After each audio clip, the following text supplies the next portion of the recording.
தமிழகத்தில் போதைப்பொருள் புழக்கத்தை கட்டுப்படுத்த தவறிய தமிழக அரசை கண்டித்து அதிமுக சார்பில் மாவட்ட தலைநகரங்களில் ஆர்ப்பாட்டம் நடைபெற்று வருகிறது. இது தொடர்பான கூடுதல் விவரங்களை செய்தியாளர் பிரகாஷிடம் கேட்கலாம். பிரகாஷ், வணக்கம். என்னென்ன பகுதிகளில் யார் தலைமையில் இந்த ஆர்ப்பாட்டமாக நடைபெற்று வருகிறது? முழு விவரங்கள் என்ன? அவைத்தலைவர் அவர்களுக்கும் ஏராளமாக கூடியிருக்கின்ற கழக தொண்டர்களுக்கும் என்னுடைய அன்பான வணக்கத்தை தெரிவித்துக் கொள்கின்றேன். 1952ஆம் ஆண்டு எதிர்கால வழி என்று சொன்னார்கள். எதிர்காலம் மட்டுமல்ல, இன்றைய காலமே பார்க்கின்றால் அழிந்து கொண்டிருக்கின்றார்கள். அந்த அழிவிலிருந்து மீட்க வேண்டும் என்றால் எடப்பாடி பழனிசாமி அவர்கள் இன்று தமிழகம் முழுவதும் ஒரு மாபெரும் ஆர்ப்பாட்டத்தை திமுக அரசை கண்டித்து ஆர்ப்பாட்டத்தை நடந்து சொல்லியிருக்கின்றார்கள். ஆக அவர்கள் வழியிலே என்று புரட்சி தலைவி அம்மா அவர்கள் என்ன கனவு கண்டார்களோ, அம்மா அவர்கள் ஆட்சி இருக்கும் என்று சொன்னார்கள். தேர்தல் அறிக்கையிலே ஆட்சிக்கு வந்தால் அனைத்து அண்ணா ஆட்சிக்கு வந்தால் படிப்படியாக.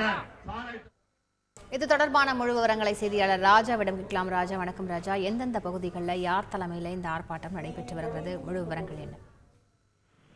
தமிழகத்தில் போதை நடமாட்டம் அதிகமானதை தொடர்ந்து தற்பொழுது அதிமுக இன்று தமிழகம் முழுவதும் மாவட்ட தலைநகரங்களில் அந்தந்த மாவட்ட செயலாளர்கள் மற்றும் கட்சியினுடைய நிர்வாகிகள் தலைமையில் ஆர்ப்பாட்டம் நடைபெறும் என அறிவிக்கப்பட்டிருந்தது. அதன் அடிப்படையில் தான் தற்பொழுது ஆர்ப்பாட்டம் என்று தற்போது நடந்து கொண்டிருக்கிறது.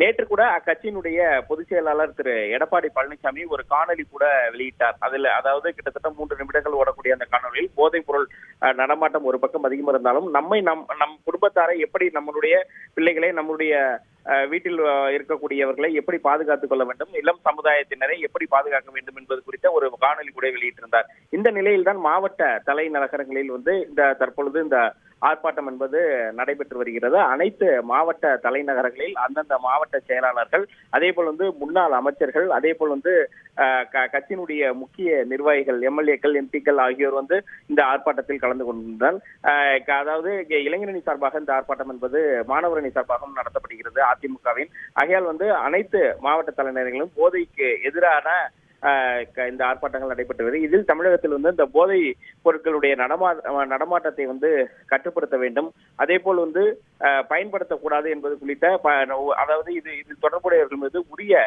நடவடிக்கை எடுக்க வேண்டும் என்பது உள்ளிட்ட அந்த கோஷங்களை தற்பொழுது அந்தந்த மாவட்டங்களில் நிர்வாகிகள் எழுப்பி வருகின்றனர். இந்த போராட்டம் என்பது தமிழகத்தில் உள்ள அனைத்து மாவட்ட தலைநகரங்களிலும் நடைபெற்று வருகிறது.